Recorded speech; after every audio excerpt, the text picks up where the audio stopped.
दैनिक भास्कर की रिपोर्ट के मुताबिक जिस दोस्त से अंकिता ने चैट की थी वो जम्मू का रहने वाला है और उसने ही मीडिया से इस मुद्दे को उठाने की मांग करते हुए चैट शेयर की है। अंकिता ने अपने दोस्त से चैट में रिसॉर्ट के माहौल के बारे में क्या क्या खुलासे किए थे, इसे आप यहां देख सकते हैं। 17 सितंबर अंकिता के लापता होने के एक दिन पहले, वक्त रात के 9:35। अंकिता, इस रिसॉर्ट में बहुत इनसिक्योरिटी फील होती है। मैं क्या बोलूं? अंकित मेरे पास आया और बोला कुछ बात करनी है।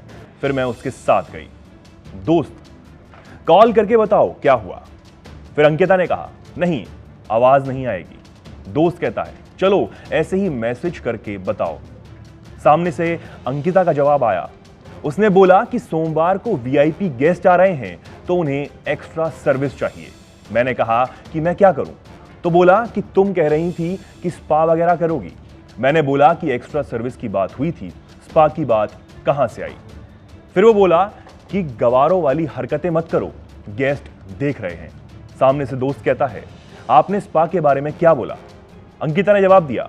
अंकित ने कहा कि मैंने ये नहीं कहा कि आप करो इसे, मैं बोल रहा हूं कि अगर आपके पहचान में कोई लड़की होगी तो बताना, क्योंकि गेस्ट 10,000 रुपए दे रहे हैं।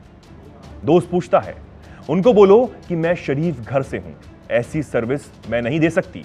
अंकिता, हाँ बोला मैंने उसको कि मैं गरीब हूं, तो तुमने क्या सोचा कि 10,000 में बिक जाऊंगी तुम्हारे इस रिसॉर्ट के लिए? मैं समझ रही हूं कि दूसरी लड़की वाला उन्होंने इसलिए बोला कि मैं 10,000 के लालच में आकर मान जाऊंगी।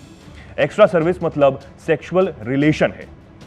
दोस्त, हाँ पता है। अंकिता, इस आर्य ने सौरभ बिष्ट को भी अपने रूम में बुलाया और करीब 1 घंटे तक बात की।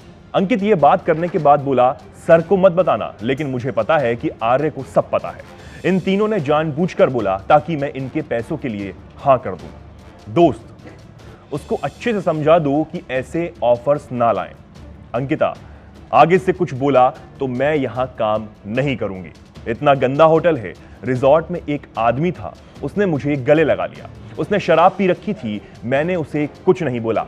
अंकित ने भी बोला कि कुछ मत बोलना नहीं तो लड़ाई हो जाएगी। दोस्त ने पूछा कौन है वो, इसका नंबर निकालो, इससे मैं पर्सनली मिलूंगा आकर।